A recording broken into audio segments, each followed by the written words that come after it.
You're watching Alaska's news source.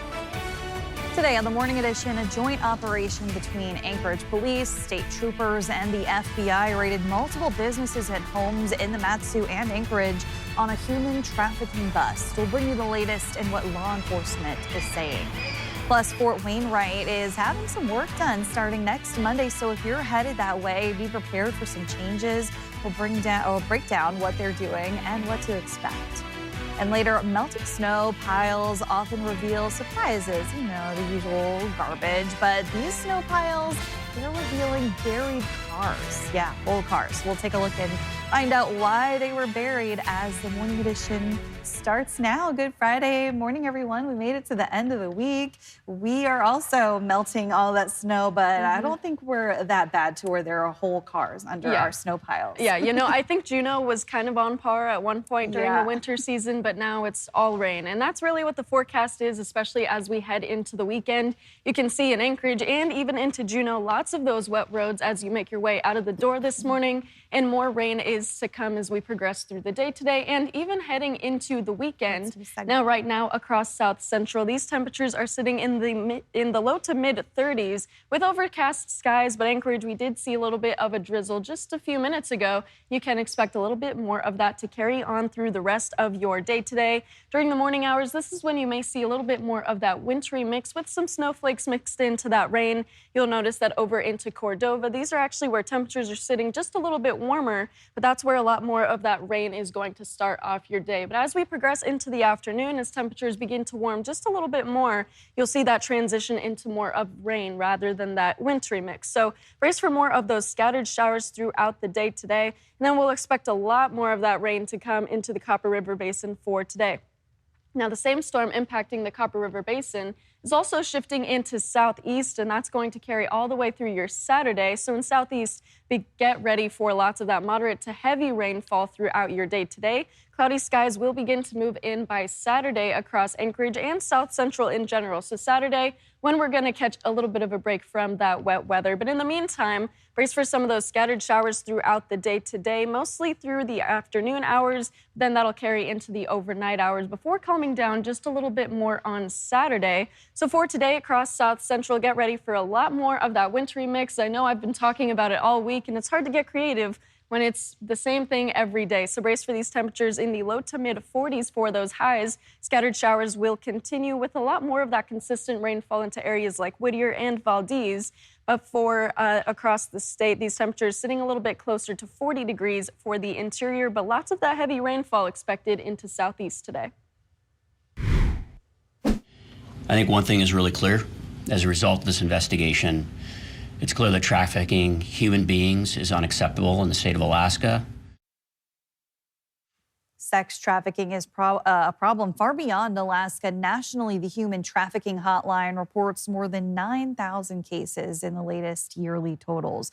Now, a year-long case here at home has led to raids in Anchorage and the Mat-Su. 7 arrests and 11 victims recovered, according to the FBI. Investigative reporter Johnson Kuhn heard from local, state, and federal authorities as they laid out what they found and why they say this case is far from over.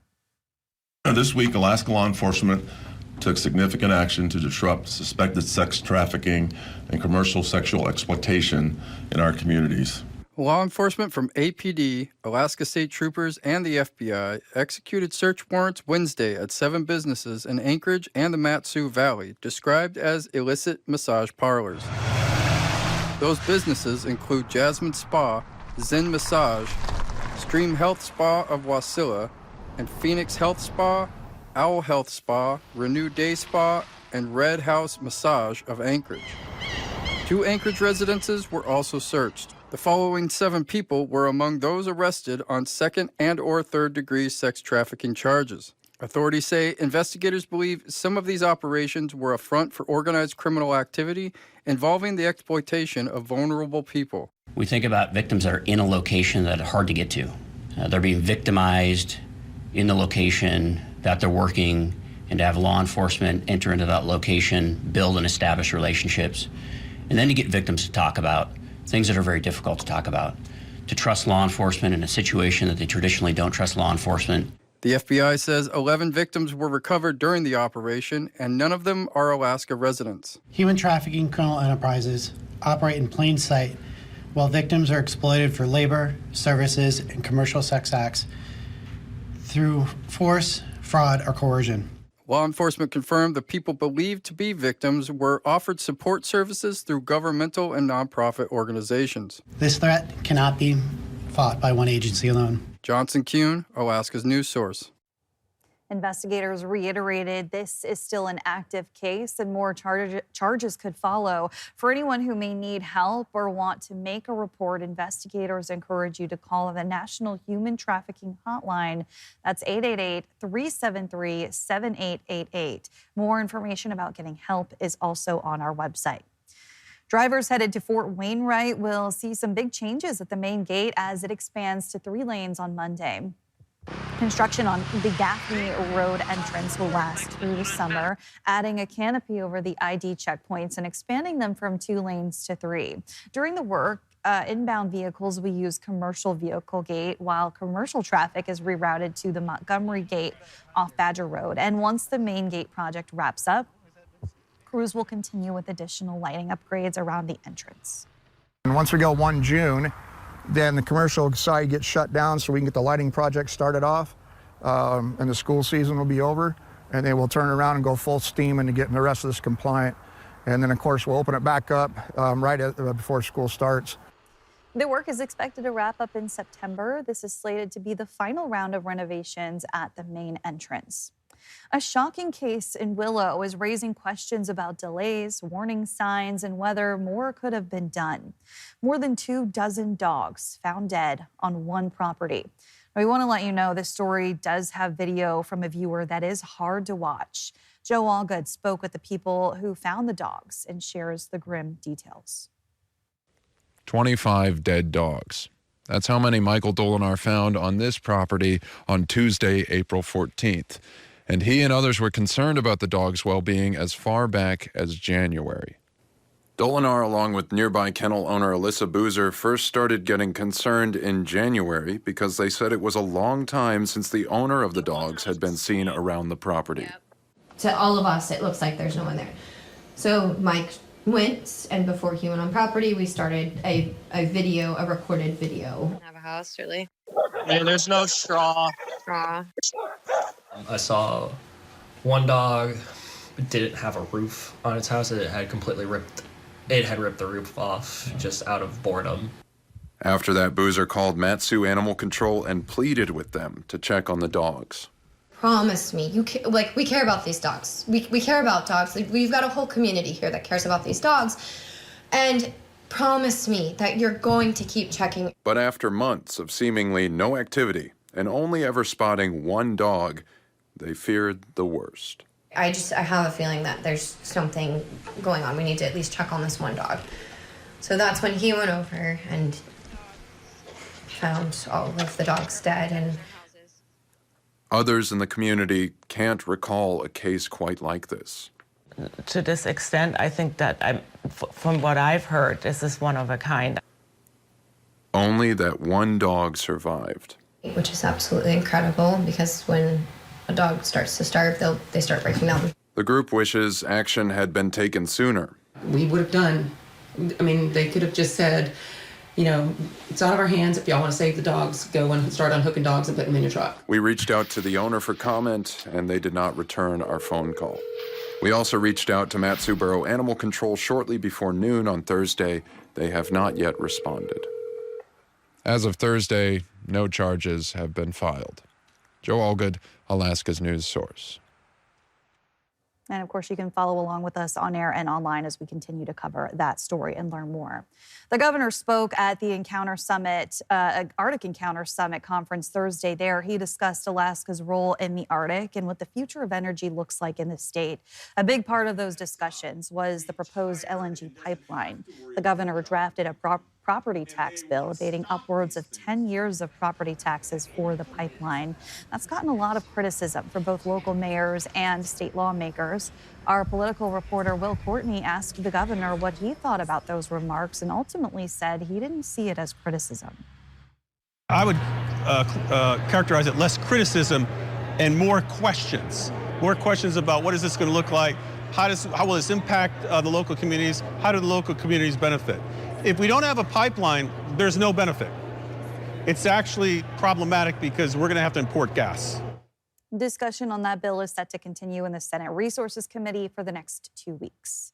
Still ahead today on the Morning Edition, not all heroes wear capes. In fact, some wear collars. We'll introduce you to Mabel, one of the therapy dogs, doing heroes work at Providence Hospital next. And another round of wet weather is here to close the work week with heaviest rain expected in Southeast. Check out your daylight hours as we approach that sunrise.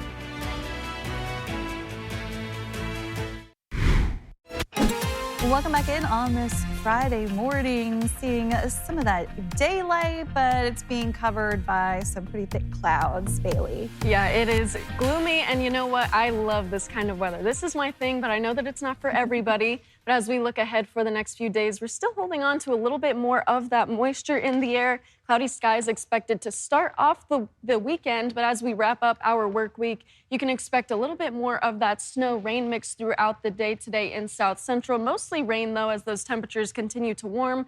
And in Southeast, brace for some of that heavier rainfall throughout the day. And then that second storm that we'll be tracking will begin to move in by tomorrow. And then that's mostly for Western Alaska and for South Central. That'll make landfall by Sunday and into Monday. So as we look ahead, these are those two storms that I just mentioned. This is the big weather maker that we will be tracking as we progress through the weekend. As you can see, those wind speeds in the upper levels of the atmosphere are really picking up. So that's going to begin to move across the Aleutians, bringing strong winds and some of that rainfall. But for Southeast, this low pressure system is the whole reason why you're seeing more of that rain today. You can see that little patch of green right across Southeast and even into the Copper River Basin, and that is really where that wet weather is stemming from. So as we look ahead, brace for more of that rain to move across Southeast, most of that anchored into the central region. For Juneau and Sitka, that's where you'll see the heaviest amounts of that rainfall. For Ketchikan, you're going to see a little bit more of those scattered showers, but for Juneau, it will actually be showers. So brace for some of that wet weather to roll in. But for South Central, we'll see a little bit of a transition from more of a wintry mix into a just rain mix into the afternoon hours. And that'll carry into the overnight hours as well, starting off your Saturday. And as we progress through the next few days, that'll begin to linger into the interior where you can expect to see some of those scattered showers as well. But again, there's that big storm that we'll be tracking, and it'll begin to move into Western Alaska by Saturday. That's when it'll bring some of that snow into Bethel again and into Dillingham. This is also going to bring some fairly strong winds with it. As we zoom out just a little bit more, you can see just how widespread the storm is going to be, reaching all the way from the western coastline into the interior simultaneously, and even into Anchorage and South Central, where we can expect yet another round of that wet weather by Sunday and even into Monday.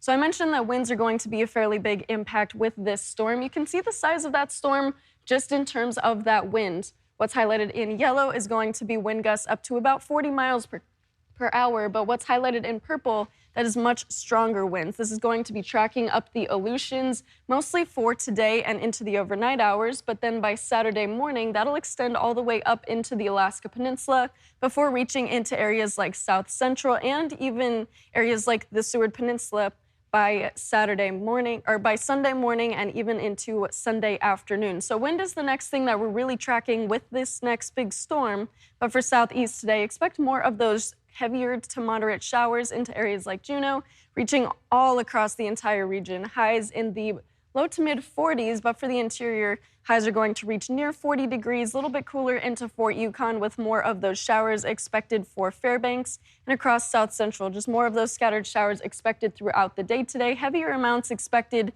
during the morning hours for Kenai and Homer in the Copper River Basin. Heavier amounts of rain, scattered showers into the Mat-Su Valley. And for Anchorage, similar trend, scattered showers with highs near 40 today. It feels like a wonderful gift. People will often come up to us when we're volunteering and say, thank you, you made my day. I really needed that. And all I can say back is thank you, because it's our absolute pleasure to do it.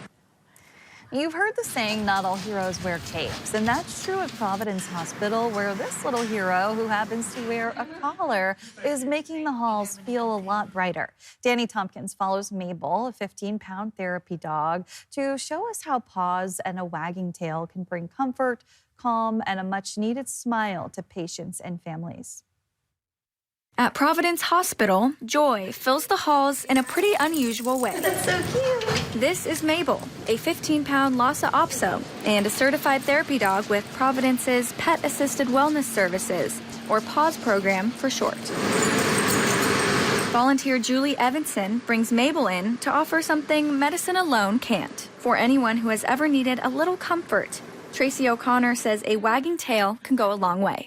You see the impact every day, just walking down the halls and with a team, you see just a smile on somebody's face, and that's really what it's about. It's that meaningful, that human-animal connection. But there is one house rule. Now, before you see Mabel, there's one thing you have to do, and that is have clean hands. So we're gonna get some sanitizer here. Rub it in, and look, she's just laying down. Hi, Mabel. All right, now I'm good to go ahead and pet her. Yeah, I think in general, pets can bring so much calm, peace, and joy without saying anything, just being present. And that's really powerful, especially in a medical setting when people are going through illness, recovery. On this day, Mabel visited 5-year-old Naomi. Hi there, we're right here. Good girl. This is Mabel. Who is missing her 2 dogs at home. She was just crying about them yesterday, so your timing is amazing. Naomi's ALL leukemia brought her and her mom Karen to the hospital for more than a week. There goes another one. Oh, it was so neat to see her happy, smiling about something. She has a procedure, so we haven't had breakfast today, and so it was great to have a distraction. Oh, that's a cute too. If Mabel could talk human, what she would tell you is keep your chin up, take one day at a time, and you are not alone. Now, she may not know it, but Mabel is just doing what dogs do best, and that's bringing a smile. Danny Tompkins, Alaska's news source. Mabel goes once a month and rotates with 10 other therapy dogs in the program that's been around for more than 20 years. Thanks for listening to our podcast. Click subscribe so you can get the latest podcasts from Alaska's news source automatically. And stay up to date with breaking news and in-depth reporting. Available for free 24/7 with the Alaska's news source app.